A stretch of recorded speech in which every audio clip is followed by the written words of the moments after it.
D'anciens bains municipaux transformés en intérieur contemporain, c'est tout le pari réalisé par Claude et son architecte Edith. Laurent, quant à lui, vend des meubles design du côté de Colmar. Et il y a 3 ans, il décide de créer avec son ami métallier des meubles en métal aux lignes épurées, réalisés à quelques minutes de son magasin. Claude est un passionné de voitures et un papy très proche de ses petits-enfants. Cette maison lui a permis de concilier ses passions et une vie aux côtés de ceux qu'il aime. Côté déco, il veut un intérieur contemporain qui contraste avec l'histoire de la bâtisse. Il fait appel à Edith, une architecte d'intérieur de talent qui a tout de suite adhéré au projet. Elle n'est pas classique, hein, cette maison, Claude. Tu as craqué sur ces anciens bains, c'était des bains ici avant. Et là, la pièce à vivre, tu as le salon, la cuisine, salle à manger et cette torielle là qui est vraiment très très charmante. Oui, donc quand la commune a construit ces bains, il y avait les douches hommes et dames en bas. Oui. Et puis à l'étage, ici, il y avait 4 box avec les baignoires. Là, il y avait les baignoires. Voilà, les baignoires étaient là, il y avait 4 box l'un à côté de l'autre. Et l'oriel, puisque la maison a un oriel, était la salle d'attente pour les bains. Les gens en attente de leur tour. C'était assis ici, il n'y avait pas la table, mais s'asseyaient là pour... Ils étaient assis là. Et là, on a vraiment une vue sur toute la place du village, de la mairie. Extra, c'était la télé de l'époque, hein, c'est ce que tu disais? Voilà, je pense que ça devait être la télé de l'époque et on pouvait surveiller tout ce qui se passait dans le village. Les boiseries étaient comme ça? Vous n'avez rien touché? Non, ça a été reverni, mais ce sont les boiseries d'époque. Il y a une belle patine. Hein. Voilà, on y a juste rajouté une table, il n'y avait pas de table, c'était une salle d'attente. C'est marrant, hein, ces bains municipaux comme ça. On pense à l'histoire quand on est dans cette maison, forcément? Ça a aidé à aller au bout de mon envie d'acheter, absolument. Oui. Ça t'a séduit? Oui. Et puis après, de transformer avec un contraste assez important, cette maison. Oui. Ouais. Et alors, c'est très masculin comme déco, hein? Ta femme t'a laissé carte blanche? Oui. C'est un peu comme un domaine de chasse. Ici, c'est un peu le domaine de l'automobile. Alors, au travers, je préférais les avoir en vrai, ces voitures-là. Mais ce sont des petites voitures il y en a partout. Qui servent en décoration. Voilà. Il y a des voitures partout. Le jukebox. Celui-là, je l'avais déjà et puis je trouvais qu'il avait sa place ici. Donc c'est un peu un paradoxe entre l'ameublement relativement moderne et puis ce jukebox d'origine des années 46 qui fonctionne bien sûr avec des 78 tours. Du vrai rock'n'roll. On dansera à la fin de l'émission. Et là, on a un espace, c'est marrant, ça fait un peu cinéma. Voilà, donc ce sont des fauteuils cinéma avec un téléviseur qui est caché dans un grand miroir. Ça, c'est le bonheur des enfants, hein, ici. Hein. Absolument.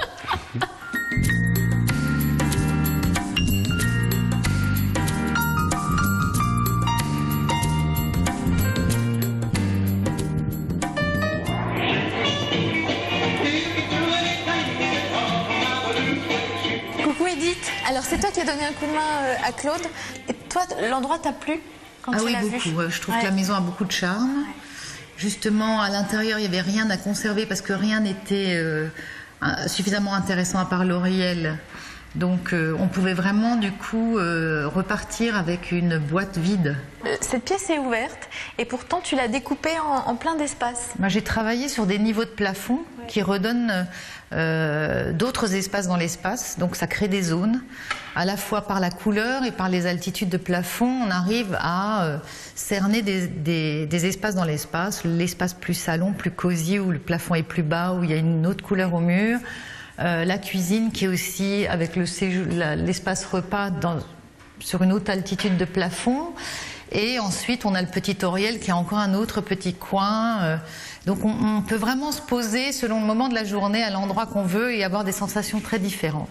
Et évidemment, pour toi, c'est important les petits détails. Il y a plein de petites astuces que tu as dessinées toi, à commencer par un tiroir vide-poche que Claude aime beaucoup parce que c'est hyper pratique.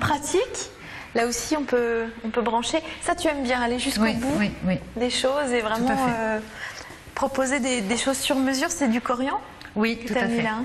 Oui, c'est une belle matière qui permet d'avoir un monolithe, on va dire, sans arête, sans joint. Donc c'est très agréable à toucher également. Donc on arrive à intégrer l'évier, tout ça dans la même matière, ce qui est quand même très intéressant. Et puis plein de petits rangements partout. Voilà. Hein, il y a vraiment des Des placards. On utilise toutes les faces de l'îlot pour étagères, tiroirs, rangements, petites niches pour mettre son téléphone, pour le brancher. Donc, et puis on traite du coup l'arrivée en haut de l'escalier par un élément d'accueil où on peut poser ses affaires, s'installer, avoir une belle lumière, etc. À la fois un espace plus large d'îlot pour cuisiner, mais que ce soit aussi convivial, c'est-à-dire qu'on puisse cuisiner à plusieurs, préparer des choses, etc. Les lumières sont très sympas aussi. Moi, j'aime beaucoup tes deux suspensions. Là, oui, là c'est Tom Dixon. Ouais. Et c'est vrai qu'avec l'intérieur or, ça donne un super teint à tout le monde. Donc tout le monde est très en forme et très bronzé sous ces lampes.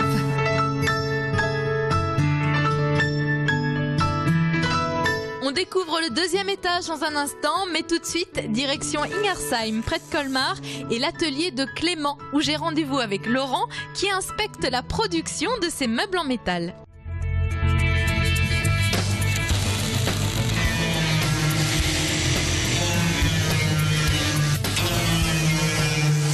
Bonjour les garçons, waouh! C'est vachement bien ça. Bien sûr. Alors je vous présente Laurent. Laurent, tu as une boutique à Colmar de mobilier contemporain. Alors, Lean Design, oui. Ouais. Et en fait, nous sommes deux associés avec deux magasins. Nous avons deux boutiques, une à Colmar et une à la Cité de l'Habitat à Luthermac. Et alors, qu'est-ce qu'on fait chez un métallier, chez ton ami, qui fait des belles choses, là? Chez un métallier, déjà, on se rencontre par hasard il y a une dizaine d'années. On devient copains. Et puis un jour, avec mon associé, on décide d'aller plus loin dans la démarche et de faire quelques meubles avec lui. Et alors pourquoi cet engouement pour le métal ? Tout simplement parce que depuis 3-4 ans, le design a un petit peu bougé dans le sens où on est parti sur des matières. Donc on vend beaucoup plus d'ardoise, de béton, d'enduit. Et l'aluminium étant une très belle matière, puisque c'est un produit 100% recyclable, et qu'en plus on avait la capacité à 10 minutes du magasin de pouvoir faire de belles réalisations, on est parti sur de l'aluminium. Donc tout ça, c'est des commandes qui vont partir, oui. Là ? Oui. Ça, c'est quelque chose qui a fait l'objet d'un projet en décembre. Pour une dame, tout est réalisé pour elle. Bon, alors là, c'est que du laqué. Elle avait envie de laquer. Oui. Ouais.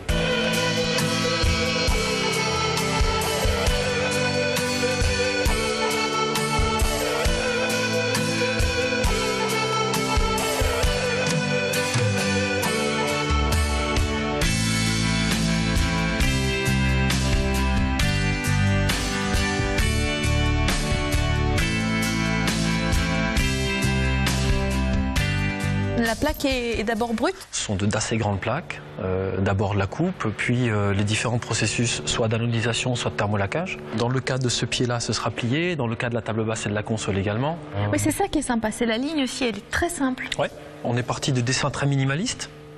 Je pense que c'était à la base ce qu'il fallait faire. Sinon, peut-être qu'on aurait fait une réalisation en 2009 qui n'aurait pas vu de lendemain. Le fait est que 4 ans après, ça plaît toujours, donc les dessins sont très sobres. Moi, je trouve ça génial d'avoir une production de meubles comme ça fait à quelques minutes de ton magasin, du Made in Alsace, et surtout de pouvoir, limite, de compter son nombre de traits, de vagues. Enfin, c'est vraiment du sur-mesure, quoi. Je peux te dire que tu m'en fais 3 et pas 4. On peut en faire 3 et pas 4. Ouais. Et même le motif, on pourrait faire ce qu'on veut. Je pense que si on demandait au métallier de dessiner un gentiment, visage... on lui demande gentiment. Il y arriverait également. Ouais. Ouais.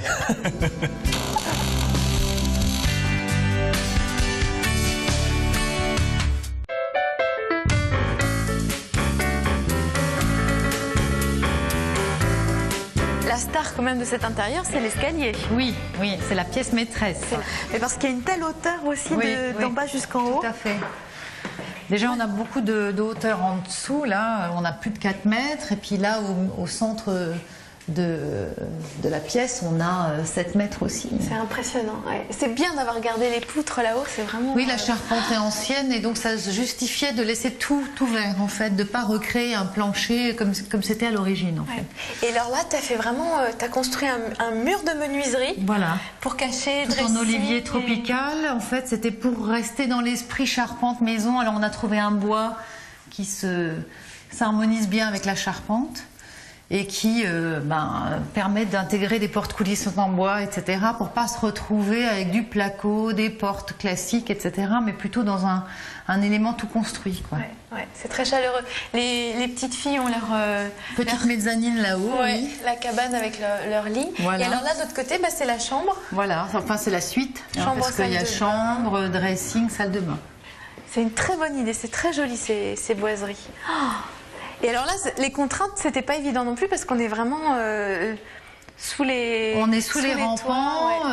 Il y a des parties, on va dire, de charpente qui descendent même en verticale dans les pièces, donc il faut en tenir compte. Ouais. Par exemple, pour cette chambre, on a dû dessiner tout ce meuble, bibliothèque, etc., qui de l'autre côté intègre le dressing pour qu'on arrive à mettre le lit et passer des deux côtés du lit, par exemple. Ouais.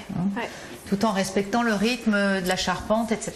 Oui, ce qui est bien, c'est que tu as fermé une partie, mais tu as quand même laissé ouverte. Voilà. Et on voit jusqu'en haut. Oui, puisqu'on a des petites fenêtres, en fait, là au bout, comme de l'autre côté, sur la mezzanine. Et donc, ces petites fenêtres, on a voulu les conserver parce qu'elles sont très mignonnes. Et du coup, il fallait laisser ouvert.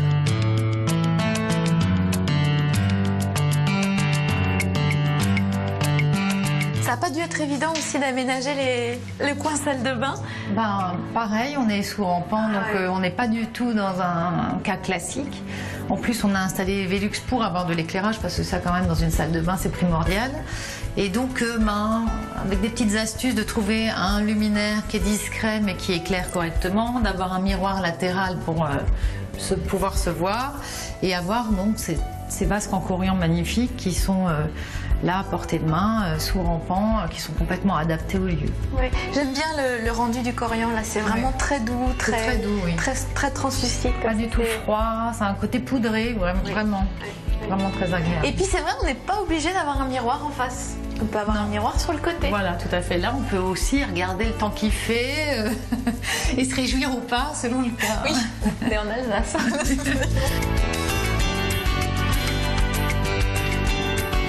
Il va être l'heure de se quitter, malheureusement. Merci Claude, en tout cas, de nous avoir ouvert tes portes. Vraiment, j'étais ravie. Et merci à toi de nous avoir fait découvrir cette réalisation. Je pense qu'il y en aura d'autres.